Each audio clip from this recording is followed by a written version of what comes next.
expecting both teams to approach this because the tie's pretty much put to bed here, isn't it? I think you'll obviously see some changes from City's starting 11, and when they make changes, it just brings in fresh world-class players to that Manchester City starting 11. They could make 11 changes and still have a world-class 11 that could compete in this competition. So I'm excited to see what Pep does in this matchup. Obviously, they've got some big games coming up. Having that cushion in the Premier League also gives them focus and attention on the Champions League. So they have a really nice position to rest themselves on.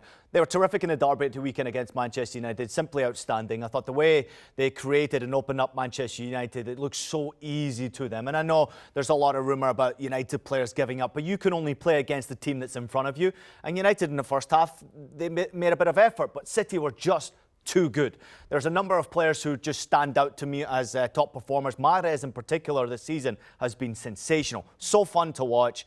Continuing to bang in the goals, celebrating with a passion. They've got great creation when you have a Foden, Kevin De Bruyne, obviously the fullbacks getting forward, and they're so solid defensively. And I think Ederson might be the best goalkeeper I've ever seen. He's so comfortable with the ball at his feet. He's actually a player. He's not just a goalkeeper. He's a football player. City are just too good, and even with a changed 11, I just don't see Sporting having anything to get after City, even though it should be a fun watch, and I hope Sporting score a goal or two. City could and probably will still win this game.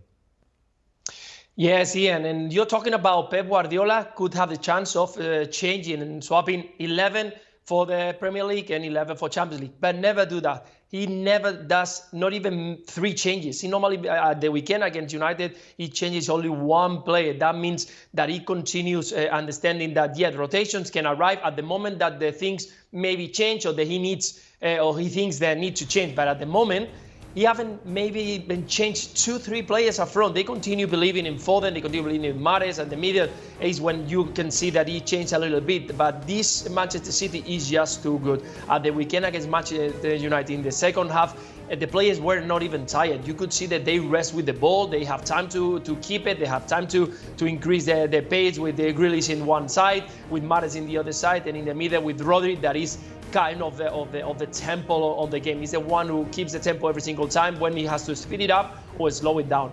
And you're going to face against Sporting Lisbon, that is second on the domestic league, and he's trying to chase Porto. They will have a good win at the weekend, so I'm sure that they're going to make a lot of changes.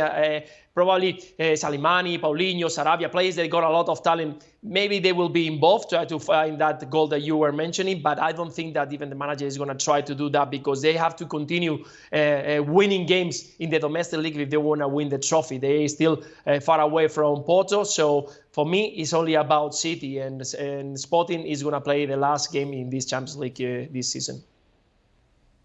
Yeah, that's a cold, hard fact, Lucho. I'm glad you brought that up. I mean, it's going to be Sporting looking at some Man City celebrating over 2 legs. I kind of find it interesting as to which lineups are going to be rolled out. Do you roll out a young team if you're Sporting? They also lost in the leg 1 of the League Cup semifinals, 2-1, to Porto. They were up 1-0 at home and they gave up 2 goals.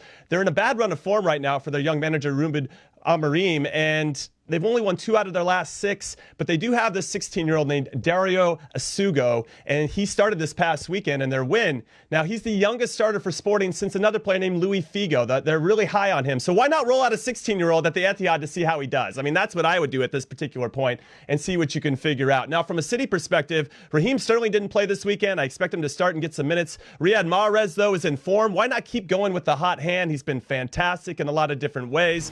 Then you have Ruben Diaz, who's out, unfortunately. So now maybe go with the partnership of Stones and Laporte. Keep that going. Keep strengthening that camaraderie and that rapport, knowing that Ruben Diaz is out. But either way, I'm just trying to find some fun narratives here because Man City is going to win this quite handily and continue to go in their good form. And I think this is going to push them on in the Champions League, of course, and also domestically as well. I think they're the favorites still to win the Premier League.